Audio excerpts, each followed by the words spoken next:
Oh, stream is live. Okay, let me try it now. There we go. Yeah, I don't know why I kicked you off before, but here All we right, are. I'm gonna try it now. Now that I see the live, I'm gonna try it now. So bear with me one more time. If I get kicked off, Oh no. Oh, technology, folks.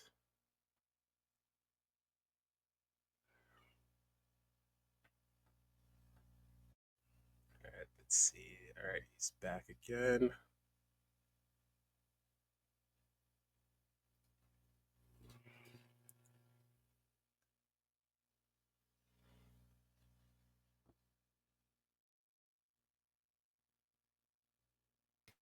all right, I'm back. All right.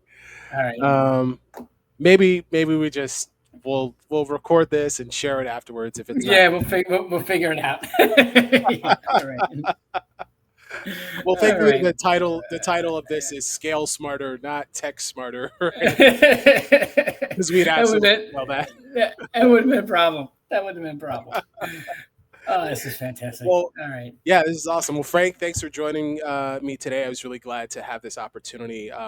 For those of you watching, Frank is from Insperity and I am from Wisdom and Wayfinder. I'll allow Frank to introduce himself in just a moment, but I'm glad that we had this opportunity to connect and talk about really what a lot of business owners are kind of struggling with is, how do you grow your business? How do you grow as a company without burning out, breaking your team, or losing your way, losing the vision that you had for the company? And so um, this whole presentation is really for the next 25 minutes. We're going to show you how to actually do that, how to scale without breaking what makes your business great, which is your people, your culture, and your sanity. So, for those of you that don't know me, my name is Ali J. Taylor. I am the founder of Wisdom and Wayfinder. And what I do is I put business owners back in control of their business. Most people are really great at what they do. They have a great vision, but building a business around what they are great at doing is a completely different animal. And what often ends up happening is that they get stuck working in the business instead of on it. And so I help them create the systems, strategies, and processes in order to break free from that. And so I'm joined here today with Frank from Insperity. And Frank, I'll let you introduce yourself. Yeah, thank you, Ali. Yeah, so Frank Majorana with Insperity. I'm a business performance advisor. I've been working with business owners for better part of the past 20 years. And really, one of the things that I always see with business owners, especially when they're in growth mode, is they're navigating a lot, right? That they're trying to navigate compliance, hiring. They're, as Ali mentioned, they're just way too far in the business, and they find struggles in trying how to work on the business. And really, what we're going to talk about today is some of the key areas that businesses can kind of maybe just kind of readjust their focus in a way in order to really reach their goals in a more efficient manner. So yeah, thank you for having me today. Look forward to this conversation, and Ali, I'll kick it back over to you. Yeah, awesome, awesome. Yeah, so one of the things that I kind of wanted to talk about within this conversation is to really talk about how to build the right infrastructure before that growth breaks you. And oftentimes, what I see is, especially with founder-led businesses, right? They often focus on just the technology. They just focus on, trying to grow, get as many clients and stuff in as possible, so that they can have the revenue that they need coming in. But often, what happens, and I relate this to my experience as a Royal Ranger, which is like the church's version of Boy Scouts back in the day. They taught us how to use a compass, right? One that has the orienting wheel on it, where you set your course, and if you're off by 1 degree, what ends up happening is over time you become further and further away from where you actually wanted to go with your business. And so I like to sit and focus with the business owner to help them, one, rediscover where was your North Star? Where did you actually want to go? And does your business actually match that now? And if it doesn't, let's figure out how far away that gap is and what do we need to do to true things back up to where you want them to be. And I do that through I start with a three-part system to give them back some of that freedom through what I call the Liberation Lab. And the Liberation Lab starts with one, a client classification system. A lot of, again, when you're starting out and you're just trying to get revenue in, you sometimes end up taking on different clients, different businesses, just to have that money coming in. And then eventually over time, you realize, okay, this client wasn't a good fit. This was a bad experience. But we don't take the time to really identify, okay, what was really good about this client? What didn't work about this client experience? And how can we create a system so that we can have more of the clients that actually fit? And so that's what I do with the client classification system. Next, with the hiring of employees, a big mistake that I've seen a lot of businesses do, and I've made it myself when I had a marketing agency, is they hire people just like themselves, who often don't have the necessary skills or vision to help see what else needs to be done, right? So, for instance, if I was a graphic designer and I hired another graphic designer, that doesn't suddenly make me really good at managing people. And that's often where I find a lot of people tend to mess up, or the mistake they make is that now they have to manage someone and nobody's taught them how to manage or give feedback or to motivate someone to do that particular job. They're not thinking of all the other capacities of the jobs that need to be done for that business. And so I help them sort of get organized in that regard, help them figure out what are the right hiring, um, the order that they need to do for hiring someone, but then also being able to delegate those decisions to those employees so that there's a little bit more freedom and Mhm. that the business owner isn't stuck making $300 or $30 decisions when they should be making $300 or $3,000 decisions. And then, of course, everything comes back to those standard operating procedures. What are those core um, aspects of their business that are required to make it run? And then, how can we systematize it and document that process so that we can give ourselves the space and the growth that we need in order to scale? And so that's where building the right infrastructure comes before you really have that kind of growth.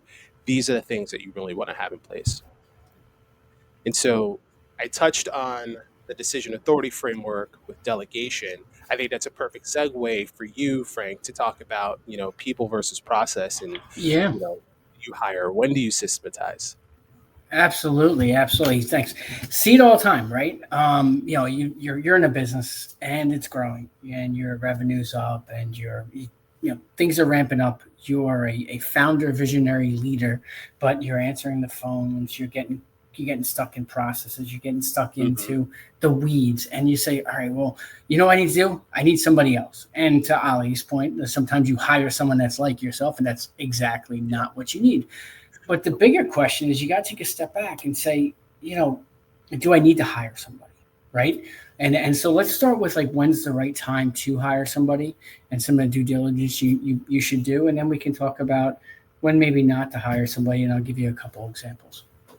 So, when to hire somebody, right? So, first off, you need to have a clear and defined role, right? You don't want to have someone come into a role. I know a lot of times, especially with younger companies, everything's not necessarily completely thought out, but you need to know what success looks like for that role. You need to know the core qualifications that the person needs to have for that role. So you give that person when they're walking in an understanding of, what do I need to achieve, right?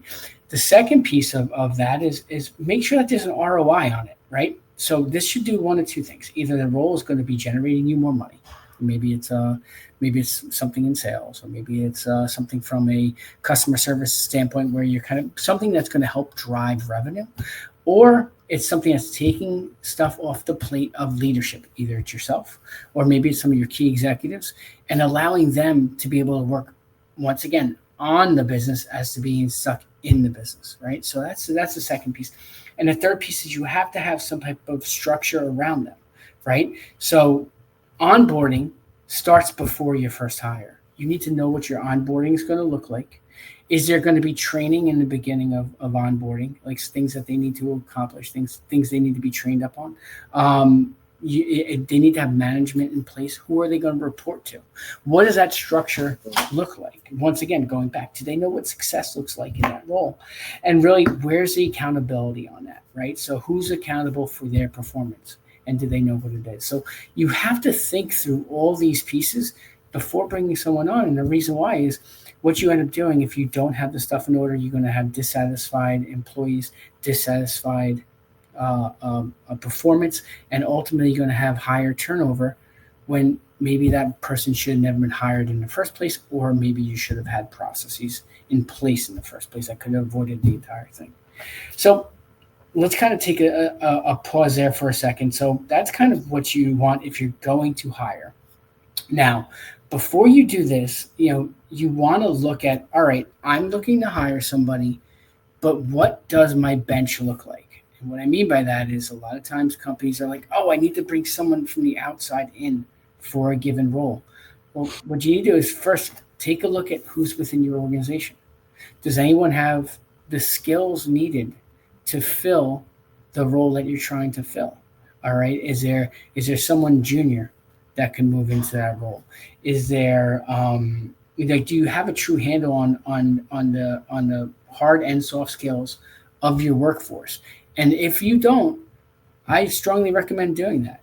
Doing an audit of who's in your company and what they do, because sometimes you hire someone into a role and you don't even necessarily realize other capacities, capabilities they have. Maybe they were in leadership in a past company and they'd be great in leadership now, even though they're in a junior role. So you want to understand your bench and kind of obviously have a assessment for that. Um, so really a couple of things, we had, I want to give a couple of examples. So we had a marketing company that we worked with, and just kind of pulled up my notes here. And really kind of what you saw was they were a growing firm, marketing. They had 10 employees, revenue was up. They were quickly growing, and the owner said, hey, listen, there's some account management things that are falling through the cracks. Clients aren't happy. I need more account managers. We're like, all right, well, let's take a step back. Let's conduct a skills and workload review and kind of see what's going on. And really, what we found out was as I mentioned before, one of the junior members of the team was ready for a promotion with a little bit of light coaching. They were able to kind of work together to standardize the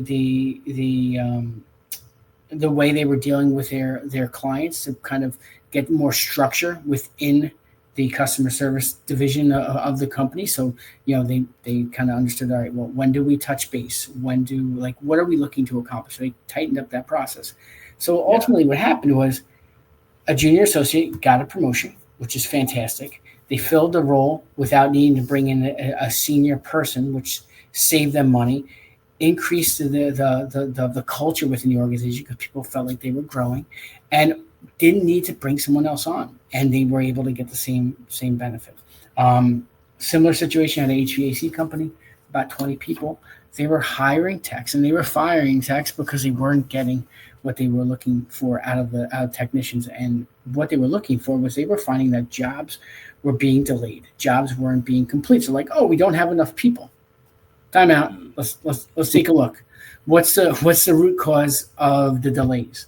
It's not necessarily because you don't have enough people. They took a deeper dive. They realized it was scheduling issues. It was process issues. There was checklist issues. They got into the nitty gritty of why these delays were happening, and they also found a junior technician who was just happened to be really good with process, really good with organization, and he became their main scheduler. These issues went away because people were able to work more efficiently, no hire needed, able to continue to grow. Now they have this process in place. So now in the future, if they end up saying, oh, things are delayed, then maybe you do need a technician because you have more than what you need. But that's just a couple of examples of really kind of what to look out for. So really at the end of the day, you want to make sure you have clear systems. You want to make sure that clear and cleaner systems. You want to make sure that everyone knows what the role is, and really make sure that you audit your people to see if there's anyone there that can help fill those gaps that already exist. So Yeah. back.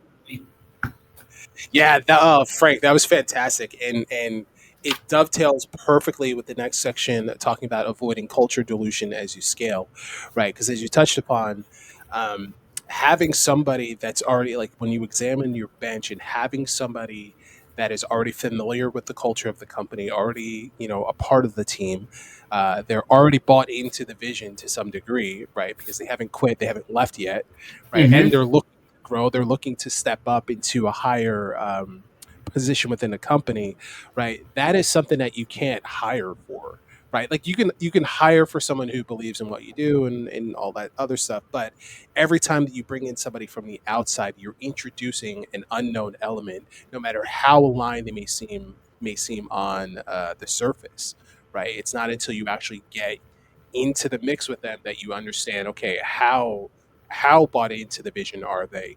How well do they mesh and flow with the rest of the team and the systems and the processes that you have in place if you've taken the time to do them. So I love the idea of examining the bench that you have first, Mm-hmm. seeing who's like just waiting to be developed, Of course. right? And when people understand that there is an opportunity to growth, and I think this is part of what we're seeing with a lot of the my generation and the generation after me, where they're not as bought into or as loyal to the companies because they haven't seen that loyalty return to them, Mm-hmm. right? They've seen, those positions, and they hire, the owner of the company hires, his golfing buddy's kid for the Yeah. for the job, as opposed to going to the person who's been in the company working their butt off, Yeah. not getting that promotion. So Yeah, and where am I going to go? Right? You have people that are in the company that love the company, but they yeah, make changes because they're like, where am I going to go? And then you see a lot of companies do.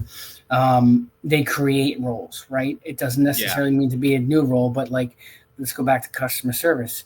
You have a customer service. All right. Well, the next person's manager. Well, why don't we create, CS2, customer service two, or customer yes. service three, so employees have something that they're working towards. They don't just feel like, hey, I'm here and I'm not going to get promotion until Greg's gone, right? Because you Right. don't want that. You want someone to feel like they're able to grow within an organization, then they'll stay. Yeah, yeah, and absolutely. Like, I had a conversation with a prospect the other day who um, has been doing some of this work, looking at his bench and trying to put people in the right positions.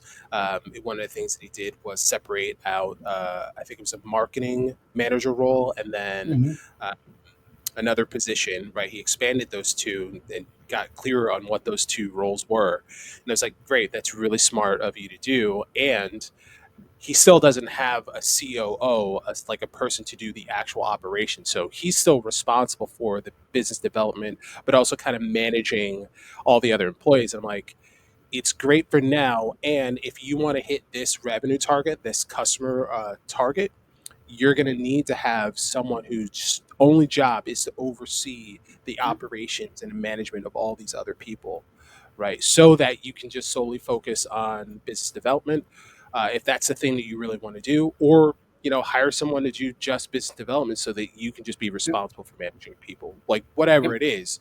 But you do need to have somebody in that role, because culture is such.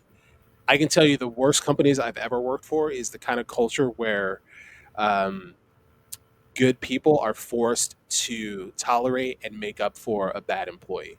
Mm-hmm. Nothing kills culture faster than that, Yeah. especially when management or leadership refuses to, do anything about it or hold strong to the boundaries that they say that they're gonna, Yeah. that they're gonna enforce.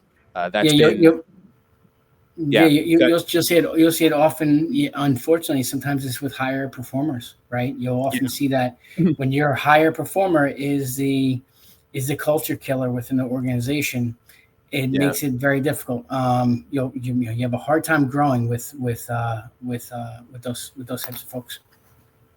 yeah. I think it's. I'm trying to look it up now. I think it's Nick Saban who says. Um, High performers can't stand low performers, and low performers Correct. can't stand high performers. Like, yeah, Yep. it is. Yep. Yeah, it's like oil and water. Yeah. No, it's very Yeah, true. Very true. yeah. And part of what also kills culture is when the owner of the company, the leader of the company, stops communicating what the vision is. Yep. Somewhere if they've either lost sight of it themselves, but it's literally their job to continually communicate what the vision is of the company. Like, why does this company exist? Right? It should Yeah. almost be to a degree that you would do it for free if you could, and right, we got to pay and compensate people fairly for their time and their effort, for their skill, but you want that kind of mix into it, right? Where you are I'll, communicating that vision. Yeah. Ali, do you sometimes find it's sometimes in yeah, actually it's probably mature companies too, but do you Mhm. find sometimes the business owner doesn't necessarily know what his vision or her vision is? I do. I find, or it's more accurately, it's they've lost sight of what the vision is, Okay. as they've just gotten into the rote routine of, get a client in, service a client, make sure that you keep the bills, paid, make sure you're meeting payroll, make sure that Yeah. you're touching up with this. It's like you can sort of get trapped in this sort of, Sisyphean cycle of, pushing that boulder up the hill and then it just keeps rolling back down. And that's all you're doing every day. When you Yeah. forget the vision for yourself, right, you can lose your own motivation. And so if you, the leader, are experiencing that, trust me when I say that your employees, anybody that you're responsible for, they're feeling it 10 Absolutely. times worse. Absolutely. Absolutely. No, that's all good stuff. Absolutely. Yeah. So definitely, yeah, if you do what you need to do as the leader, as the business owner, to constantly keep yourself connected to what the vision is, what the purpose of your company is, so that if it's present for you, it'll be present for your employees as well. And then, of Yeah. course, obviously, don't hire anybody that doesn't align with your values. I don't care how smart they are. I don't care how brilliant they are. It's better to have a B level person who meshes well with the culture of the company than an A level person who drags it down because they think Hmm. everybody else is below them. I've Yep. seen it happen, and it's not good, to say Yeah. the least. It's very it quickly they say a bad apple sours a bunch, right? It Yeah, can that can quickly happen, especially if it's, to your point before, if it's tolerated. If everyone yeah, else sees it and it's tolerated, then that becomes a real issue. yeah, absolutely. So yeah, so now let's talk about the founder's new role, right? So let's say they've gone through, they've done all the things that we've suggested so far. Um, for me, I see the role of the founder shifting from not no longer being like the chief firefighter, no longer being like the linchpin inside of the company, but their job Mm-hmm. is sort of chief context setter, right? Mm-hmm. Person who's Yep. constantly what's the vision, what's the purpose, and then addressing anything that doesn't keep that alive. Yeah, and that allows you to be the one that's once again working on the business as opposed to in the business, right? Yeah, When you're doing that, you're the one, to your point. You're setting the tone, you're setting expectations, you're driving that clarity. So it's key for any organization that I've ever seen grow. Um, you've seen that in the owner. You've seen that in the way he or she carries himself, actually, to be honest with you, like the way they kind of go about their business, because they yeah, know they keep in mind what's most important, and they can kind of put the other stuff aside. yeah, yeah, Yeah. 100%. No, but yeah, so it's really like, at the end of the day, like a lot of owners, like that I see, right, they and you see this all the time, especially the way you work, Ali, is that they're afraid of stepping away. They're Mm, afraid of stepping away from the day to day, because they feel like they're either going to miss something, or someone else isn't going to be able to do it the way they want it to. No, that stepping away is critical. That ability yeah, to step away and delegate is critical. yeah, 100%. I mean, one, if you've hired people, there has to be a level of trust in why you hired this person. Hmm. Otherwise, don't keep them around. Yeah, no. Don't waste their time if you're not going to trust them to do the job that you've hired them to do. And two, yeah, there is a certain standard that you want to set for how things get done, but you Hmm. don't necessarily, again, if you want the ability to really step back and to grow and to scale and to have a business, um, if you're thinking about selling at some point, right, something that's going to be really valuable, it can't be attached to you. And Hmm. so Correct. you've also got to maybe address some of the ego that says, well, I know how to do it best, right? Hmm. Somebody may not do it the way that you expect them to do. They may actually do it better, right? Yep. But as long as you've set that standard of like, this is the minimum, right? Yep. Then you've got to leave the rest up to that sort of trust and belief in the person that you Yeah. hired. Absolutely. Absolutely. Um, Fantastic. So, Ali, as far as obviously we talked about a lot here, right? We Yeah. talked about a lot of different pieces. Um, if anyone had any questions, kind of wrapping up a little bit this part, and then obviously open up to questions.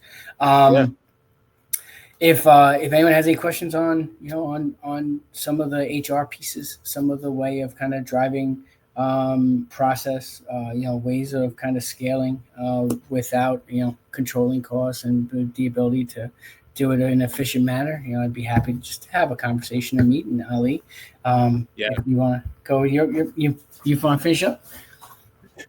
Yeah. So, I mean, it's the same thing. I'm happy to talk with anyone just to, the way that I really designed my business is I'm not trying to get anybody into any kind of like long term, ongoing retainer or contract just for the sake of having it, right? I want to help you address like those problems and then execute on them.